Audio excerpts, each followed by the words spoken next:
Hi friends, welcome back to my channel Pooja's kitchen vlogs in Kannada. ಎಲ್ಲರೂ ಹೇಗಿದ್ದೀರಾ? ನಾನು ಚೆನ್ನಾಗಿದ್ದೀನಿ, ನೀವು ಕೂಡ ಚೆನ್ನಾಗಿದ್ದೀರಾ ಅಂತ ಅಂದ್ಕೊತೀನಿ. ಫ್ರೆಂಡ್ಸ್, ನವರಾತ್ರಿಯ ಶುಭಾಶಯಗಳು.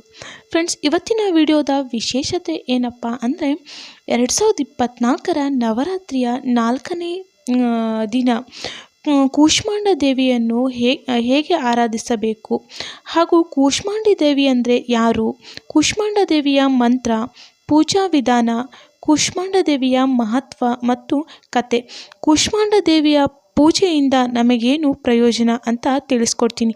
ಅದಕ್ಕೂ ಮುಂಚೆ ಯಾರೆಲ್ಲ ನನ್ನ ಚಾನಲ್ನ ಸಬ್ಸ್ಕ್ರೈಬ್ ಮಾಡ್ಕೊಂಡೇ ನೋಡ್ತಾ ಇದ್ದೀರಿ, ದಯವಿಟ್ಟು ಸಬ್ಸ್ಕ್ರೈಬ್ ಮಾಡಿಕೊಂಡು ಸಪೋರ್ಟ್ ಮಾಡಿ.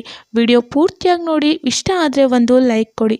ನಿಮ್ಮ ಅನಿಸಿಕೆ ಅಭಿಪ್ರಾಯಗಳನ್ನ ಕಮೆಂಟ್ ಮೂಲಕ ತಿಳಿಸೋದನ್ನ ಮಾತ್ರ ಮರಿಬೇಡಿ. ನವರಾತ್ರಿ 2024ರ 4ನೇ ದಿನದ ಪೂಜೆಯನ್ನು ಅಕ್ಟೋಬರ್ 6ರಂದು ಆಚರಿಸಲಾಗುತ್ತದೆ. ನವದುರ್ಗೆಯ 4ನೇ ರೂಪವಾದ ಕೂಷ್ಮಾಂಡ ದೇವಿಯನ್ನು ಈ ದಿನ ಪೂಜಿಸಲಾಗುತ್ತದೆ. ಕೂಷ್ಮಾಂಡ ದೇವಿಯನ್ನು ಪ್ರಾಮಾಣಿಕ ಹೃದಯದಿಂದ ಮತ್ತು ಸಂಸ್ಕಾರದಿಂದ ಪೂಜಿಸುವವನು ಆರೋಗ್ಯ, ದೀರ್ಘಾಯುಷ್ಯ, ಶಕ್ತಿ ಮತ್ತು ಕೀರ್ತಿಯನ್ನು ಪಡೆಯುತ್ತಾನೆ ಎಂದು ಹೇಳಲಾಗುತ್ತದೆ. ನವರಾತ್ರಿಯ 4ನೇ ದಿನದಂದು ಕೂಷ್ಮಾಂಡ ದೇವಿಯನ್ನು ಪೂಜಿಸುವುದು ಹೇಗೆ? ಕೂಷ್ಮಾಂಡ ದೇವಿಯ ಮಂತ್ರ, ಮಹತ್ವ, ಸ್ವರೂಪ ಮತ್ತು ಪೂಜಾ ವಿಧಾನಗಳನ್ನು ತಿಳಿಸ್ಕೊಡ್ತೀನಿ, ಬನ್ನಿ. ದಯವಿಟ್ಟು ಸಬ್ಸ್ಕ್ರೈಬ್ ಮಾಡಿಕೊಂಡು ಸಪೋರ್ಟ್ ಮಾಡಿ. ಶಾರದೀಯ ನವರಾತ್ರಿಯ ಪ್ರತಿದಿನವೂ ವಿಭಿನ್ನವಾಗಿದೆ ಮತ್ತು ಈ ದಿನಗಳಲ್ಲಿ ತಾಯಿಯ ವಿವಿಧ ರೂಪಗಳನ್ನು ಗೌರವದಿಂದ ಪೂಜಿಸಲಾಗುತ್ತದೆ. ಮಾತೆ ದುರ್ಗೆಯ ವಿವಿಧ ರೂಪಗಳಿಗೆ ವಿಭಿನ್ನ ಹಿನ್ನೆಲೆಯೇ ಇದೆ. ಈ ಕಾರಣಕ್ಕಾಗಿಯೇ ಪೂಜೆಯ ಸಮಯದಲ್ಲಿ ಕೆಲವು ವಿಶೇಷ ನಿಯಮಗಳನ್ನು ಅನುಸರಿಸಲು ಸಲಹೆ ನೀಡಲಾಗುತ್ತದೆ.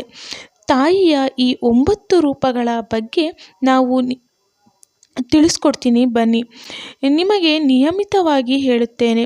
ಅದೇ ಅನುಕ್ರಮದಲ್ಲಿ 4ನೇ ದಿನ ಅಂದರೆ ಅಕ್ಟೋಬರ್ 6ರಂದು ದುರ್ಗಾದೇವಿಯ 4ನೇ ರೂಪವಾದ ಕೂಷ್ಮಾಂಡಳನ್ನು ವಿಧಿವಿಧಾನದಂತೆ ಪೂಜಿಸಲಾಗುತ್ತದೆ. ಹಿಂದೂ ಧರ್ಮದಲ್ಲಿ ತಾಯಿ ಕೂಷ್ಮಾಂಡ ವಿಶ್ವವನ್ನು ಸೃಷ್ಟಿಸಿದಳು ಎಂಬ ನಂಬಿಕೆ ಇದೆ. ಈ ಕಾರಣಕ್ಕಾಗಿ ಅವರ ಪೂಜೆ ವಿಶೇಷವಾಗಿ ಫಲದಾಯಕವೆಂದೇ ಹೇಳಬಹುದು.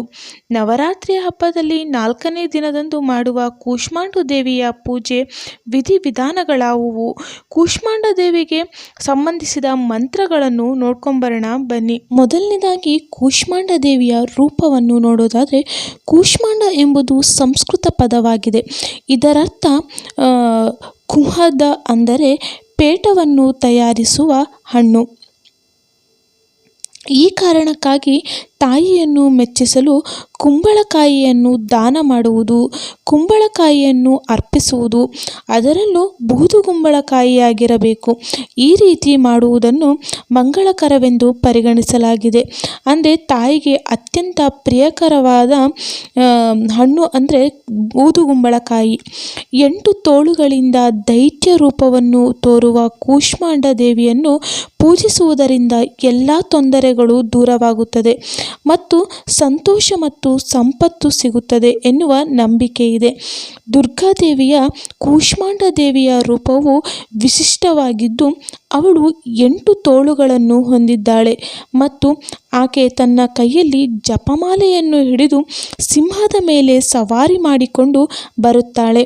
ಕೂಷ್ಮಾಂಡ ದೇವಿಯ ರೂಪವು ಮಂದ ನಗುವಿನ ರೂಪವಾಗಿದ್ದು, ಬ್ರಹ್ಮಾಂಡವು ಅಸ್ತಿತ್ವದಲ್ಲಿ ಇಲ್ಲದಿದ್ದಾಗ ಭಗವತಿಯ ಈ ರೂಪವು ಮೃದುವಾದ ನಗುವಿನೊಂದಿಗೆ ವಿಶ್ವವನ್ನು ಸೃಷ್ಟಿಸಿತು ಎಂದು ಹೇಳಲಾಗಿದೆ. ಅದಕ್ಕಾಗಿಯೇ ಅವಳು ಮೂಲ ರೂಪ ಮತ್ತು ಬ್ರಹ್ಮಾಂಡದ ಮೂಲ ಶಕ್ತಿಯಾಗಿದ್ದಾಳೆ. ಕೂಷ್ಮಾಂಡ ದೇವಿಯ ವಾಸವು ಸೌರವ್ಯೂಹದ ಒಳಗಿನ ಪ್ರಪಂಚದಲ್ಲಿ ಎಂದು ಹೇಳಲಾಗಿದೆ. ಇನ್ನು ಕೂಷ್ಮಾಂಡ ದೇವಿಯ ಪೂಜಾ ವಿಧಾನವನ್ನು ನೋಡ್ಕೊಂಬರೋಣ, ಬನ್ನಿ.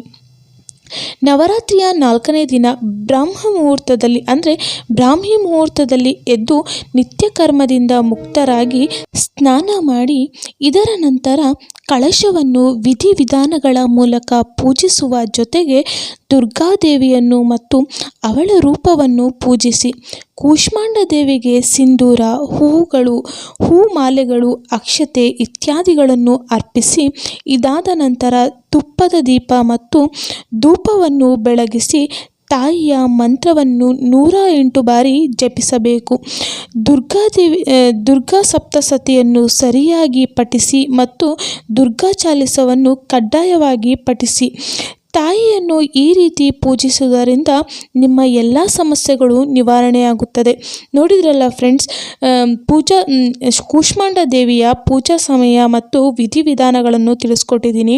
ಹಾಗೆಯೇ ಕೂಷ್ಮಾಂಡ ದೇವಿಗೆ ಯಾವ ನೈವೇದ್ಯವನ್ನು ಅರ್ಪಿಸಬೇಕು ಅಂತ ನೋಡ್ಕೊಂಬರೋಣ ಬನ್ನಿ. ನವರಾತ್ರಿಯ 4ನೇ ದಿನ ಕೂಷ್ಮಾಂಡ ದೇವಿಗೆ ಮಾಲ್ಪುವಾವನ್ನು ಅರ್ಪಿಸಿ ಅಥವಾ ಹಾಲಿನಿಂದ ಮಾಡಿದ ವಿಶೇಷವಾದ ಖಾದ್ಯಗಳನ್ನು, ಸಿಹಿ ಖಾದ್ಯಗಳನ್ನು ಅರ್ಪಿಸಬಹುದು. ತಾಯಿಗೆ ಮಾಲ್ಪುವವನ್ನು ಅರ್ಪಿಸುವುದರಿಂದ ಭಕ್ತರ ಮನೋಸ್ಥೈರ್ಯ ಹೆಚ್ಚಿಸುತ್ತದೆ ಮತ್ತು ಆತ್ಮಸ್ಥೈರ್ಯವನ್ನು ನೀಡುತ್ತದೆ ಎಂದು ಹೇಳಲಾಗಿದೆ. ಭೋಗವನ್ನು ಅರ್ಪಿಸಿದ ನಂತರ ಅಂದರೆ ನೈವೇದ್ಯವನ್ನು ಅರ್ಪಿಸಿದ ನಂತರ ತಾಯಿಯ ಮೂರ್ತಿಯ ಮುಂದೆ ನೀರು ತುಂಬಿದ ಪಾತ್ರೆಯನ್ನು ಇರಿಸಿ. ನೀರಿಲ್ಲದೆ ನೈವೇದ್ಯವು ಅಪೂರ್ಣ ಎನ್ನುವ ನಂಬಿಕೆ ಕೂಡ ಇದೆ. ಇನ್ನು ತಾಯಿ ಕೂಷ್ಮಾಂಡ ದೇವಿಗೆ ಯಾವ ಬಣ್ಣವು ಉತ್ತಮ ಅಂತ ನೋಡ್ಕೊಂಬರೋಣ. ಈ ವರ್ಷ ತಾಯಿ ಕೂಷ್ಮಾಂಡ ದೇವಿಗೆ ಯಾವ ಬಣ್ಣ ಬಂದಿದೆ ಅಂತಲೂ ನೋಡ್ಕೊಂಬರೋಣ ಬನ್ನಿ. 2024ರ ನವರಾತ್ರಿಯ 4ನೇ ದಿನ ಕೂಷ್ಮಾಂಡ ದೇವಿಗೆ ಯಾವ ಬಣ್ಣ ಬಂದಿದೆ ಅಂತ ನೋಡೋದಾದರೆ, ನೀವು ಕೂಷ್ಮಾಂಡ ದೇವಿಯನ್ನು ಕೆಲವು ವಿಶೇಷ ಬಣ್ಣಗಳ ಬಟ್ಟೆಗಳನ್ನು ಧರಿಸಿ ಸರಿಯಾದ ರೀತಿಯಲ್ಲಿ ಪೂಜಿಸಿದರೆ ನಿಮ್ಮ ಪೂಜೆಯು ಆಕೆಗೆ ಸಂಪೂರ್ಣ ಸ್ವೀಕಾರ ಅರ್ಹಳಾಗಿರುತ್ತಾಳೆ. ಈ ದಿನ ಕಿತ್ತಳೆ ಅಥವಾ ಕೇಸರಿ ಬಣ್ಣದ ಬಟ್ಟೆಗಳನ್ನು ಧರಿಸಿ, ವಿಶೇಷವಾಗಿ ಕಿತ್ತಳೆ ಬಣ್ಣದ ಬಟ್ಟೆಯನ್ನು ಧರಿಸಿದರೆ ತಾಯಿಯ ವಿಶೇಷ ಅನುಗ್ರಹವು ಸಿಗುತ್ತದೆ. ಇನ್ನು ಕೂಷ್ಮಾಂಡ ದೇವಿಯ ಮಂತ್ರವನ್ನು ನೋಡ್ಕೊಂಬರೋಣ ಬನ್ನಿ. ಯಾ ದೇವಿ ಸರ್ವಭೂತೇಷು ಮಾಂ ಕೂಷ್ಮಾಂಡ ರೂಪೇಣ ಪ್ರತಿಷ್ಠಿತ ನಮಸ್ತಸ್ತೆ ನಮಸ್ತಸ್ತೆ ನಮೋ ನಮಃ. ಈ ಮಂತ್ರವನ್ನು 108 ಬಾರಿ ಕೂಷ್ಮಾಂಡ ದೇವಿಯ ಪೂಜೆಯ ಸಮಯದಲ್ಲಿ ತಪ್ಪದೆ ಪಠಿಸಿ. ಇನ್ನು ಕೂಷ್ಮಾಂಡ ದೇವಿಯ ಪೂಜೆಯ ಪ್ರಯೋಜನವನ್ನು ನೋಡ್ಕೊಂಬರೋಣ ಬನ್ನಿ. ಕುಂಡಲಿನಿಯನ್ನು ಜಾಗೃತಗೊಳಿಸಲು ಬಯಸುವವರು ನವರಾತ್ರಿಯ 4ನೇ ದಿನದಂದು ಅಂದರೆ ಇಂದು ತಾಯಿಯ ಕೂಷ್ಮಾಂಡಳನ್ನು ಪೂಜಿಸಬೇಕು. ನಂತರ ಮನಸ್ಸನ್ನು ಕೇಂದ್ರೀಕರಿಸಿ ಧ್ಯಾನದ ಮೂಲಕ ದೇವಿಯನ್ನು ಒಲಿಸಿಕೊಳ್ಳಬೇಕು. ಈ ರೀತಿಯಾಗಿ ಪ್ರಯತ್ನಗಳನ್ನು ಮಾಡುವ ಸಾಧಕರಿಗೆ ಕೂಷ್ಮಾಂಡ ದೇವಿಯು ಯಶಸ್ಸನ್ನು ಕರುಣಿಸುತ್ತಾಳೆ. ಈ ಕಾರಣದಿಂದಾಗಿ ವ್ಯಕ್ತಿಯು ಎಲ್ಲ ರೀತಿಯ ಭಯದಿಂದ ಮುಕ್ತನಾಗುತ್ತಾನೆ ಮತ್ತು ತಾಯಿಯ ಅನುಗ್ರಹವನ್ನು ಪಡೆಯುತ್ತಾನೆ. ಆದ್ದರಿಂದ ಈ ದಿನದಂದು ತಾಯಿಯ ಸ್ವಭಾವವನ್ನು ಶುದ್ಧ ಹೃದಯದಿಂದ ಮನಸ್ಸಿನಲ್ಲಿ ಇಟ್ಟುಕೊಂಡು ಪೂಜೆಯನ್ನು ಮಾಡಬೇಕು. ಕೂಷ್ಮಾಂಡ ದೇವಿಯನ್ನು ಪೂಜಿಸುವುದರಿಂದ ಭಕ್ತರ ಎಲ್ಲ ರೋಗಗಳು ನಾಶವಾಗುತ್ತದೆ. ತಾಯಿಯ ಮೇಲಿನ ಭಕ್ತಿಯು ಉತ್ತಮ ಜೀವನ, ಕೀರ್ತಿ, ಶಕ್ತಿ ಮತ್ತು ಆರೋಗ್ಯವನ್ನು ಹೆಚ್ಚಿಸುತ್ತದೆ. ಇನ್ನು ಕೂಷ್ಮಾಂಡ ದೇವಿಯ ಕಥೆಯನ್ನು ನೋಡೋದಾದರೆ, ಹಿಂದೂ ಧಾರ್ಮಿಕ ನಂಬಿಕೆಗಳ ಪ್ರಕಾರ ದುರ್ಗೆಯ 4ನೇ ರೂಪವನ್ನು ಕೂಷ್ಮಾಂಡ ದೇವಿ ಎಂದು ಕರೆಯುತ್ತೇವೆ. ಈ ದೇವಿಯು ರಾಕ್ಷಸರನ್ನು ಕೊಲ್ಲಲು ಅವತರಿಸಿದಳು. ಅದೇ ಸಮಯದಲ್ಲಿ ಈ ಜಗತ್ತು ಅಸ್ತಿತ್ವದಲ್ಲಿರಲಿಲ್ಲ ಮತ್ತು ಸುತ್ತಲೂ ಕತ್ತಲೆ ಕವಿದಿತ್ತು. ಆದರೆ ದೇವಿಯ ಅನಾವರಣದ ನಂತರ ಸೃಷ್ಟಿಯು ವಿಶೇಷ ಬದಲಾವಣೆಯನ್ನು ಕಂಡಿತು. ಅದಕ್ಕಾಗಿ ತಾಯಿ ಕೂಷ್ಮಾಂಡಳನ್ನು ಆದಿಸ್ವರೂಪ ಎಂದು ಕರೆಯುತ್ತಾರೆ. ದೇವಿಯು ತನ್ನ 8 ಕೈಗಳಲ್ಲಿ ಕಮಂಡಲ, ಬಿಲ್ಲು, ಬಾಣ, ಶಂಖ, ಚಕ್ರ, ಗದೆ, ಸಿದ್ಧಿಗಳು, ನಿಧಿ ಮತ್ತು ಅಮೃತ ಕಳಶದಿಂದ ಜಪಿಸುವ ಜಪಮಾಲೆಗಳನ್ನು ಹಿಡಿದುಕೊಂಡಿದ್ದಾಳೆ. ನೋಡಿದ್ರಲ್ಲ ಫ್ರೆಂಡ್ಸ್, ನವರಾತ್ರಿಯ 4ನೇ ದಿನ ತಾಯಿ ಕೂಷ್ಮಾಂಡ ದೇವಿಯನ್ನು ಹೇಗೆ ಪೂಜಿಸಬೇಕು, ಕೂಷ್ಮಾಂಡ ದೇವಿಯ ಮಂತ್ರ ಹಾಗೂ ನೈವೇದ್ಯ, ಬಣ್ಣ ಎಲ್ಲನೂ ತಿಳಿಸ್ಕೊಟ್ಟಿದ್ದೀನಿ. ದಯವಿಟ್ಟು ಈ ವಿಡಿಯೋ ಇಷ್ಟ ಆದರೆ ಒಂದು ಲೈಕ್ನ ಕೊಡಿ. ವಿಡಿಯೋ ಪೂರ್ತಿಯಾಗಿ ನೋಡಿ ನಿಮ್ಮ ಅನಿಸಿಕೆ ಅಭಿಪ್ರಾಯಗಳನ್ನು ಕಮೆಂಟ್ ಮೂಲಕ ತಿಳಿಸೋದನ್ನ ಮಾತ್ರ ಮರಿಬೇಡಿ. ದಯವಿಟ್ಟು ಸಬ್ಸ್ಕ್ರೈಬ್ ಮಾಡಿಕೊಂಡು ಸಪೋರ್ಟ್ ಮಾಡಿ. ನಾಳೆ ಮತ್ತೊಂದು ಹೊಸ ವಿಡಿಯೋ ಜೊತೆ ನಿಮ್ಮ ಮುಂದೆ ಬರ್ತೀನಿ. Thanks for watching.